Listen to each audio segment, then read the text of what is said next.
Company का IPO खुला है।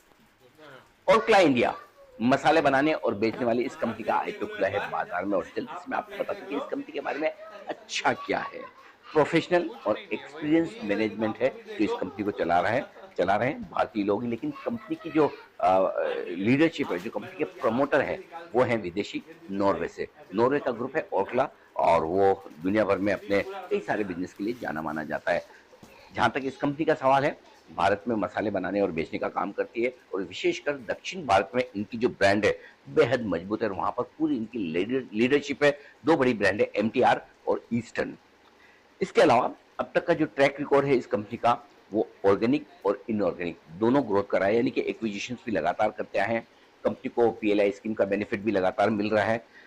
अच्छी बात यह है कि कंपनी लिटिगेशन फ्री है, कोई मुकदमे झंझट वाला काम है नहीं कंपनी का, न इन पर है न ये किसी पर करते हैं। और इसके अलावा डेट फ्री कंपनी है, यानी कि नहीं के बराबर, मुश्किल से 1-2 करोड़ का डेट है। कैश रिच कंपनी है, कैश फ्लो पॉजिटिव है, तो यानी कि फाइनेंशियल भी स्ट्रांग है। अब रहा सवाल नेगेटिव साइड पर, तो कंपनी की जो पूरी की पूरी इश्यू है वो ओएफएस है। कंपनी को पैसे की जरूरत नहीं है, जाहिर सी बात है, और इसीलिए ओएफएस है, विच इज फाइन। इसके अलावा थोड़ी सी ग्रोथ में धीमापन दिख रहा है। पिछले 3 सालों में कंपनी की रेवेन्यू 5% से ही बढ़ी है। प्रॉफिट ग्रोथ कोई खास हुई नहीं है। एफएमसीजी कंपनी की तरह है, तो मूड माहौल काफी फर्क पड़ता है कि किस तरह की इकोनॉमी में डिमांड और स्ट्रेंथ है। 70% रेवेन्यू कंपनी का दक्षिण भारत से ही आता है। वैसे देखा जाए तो यही पॉजिटिव भी है कि वहां पर इनकी बड़ी गहरी पकड़ है।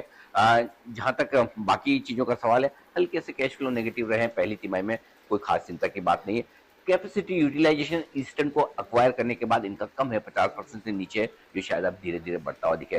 कुल मिलाकर वैल्यूएशंस की बात करें, बहुत महंगे नहीं है और बहुत सस्ते भी नहीं है, रीजनेबल है। ऐसे में हो सकता है लिस्टिंग पर छोटा मोटा पैसा आपका बन जाए, लेकिन आपको निवेश करना है लॉन्ग टर्म के लिहाज से।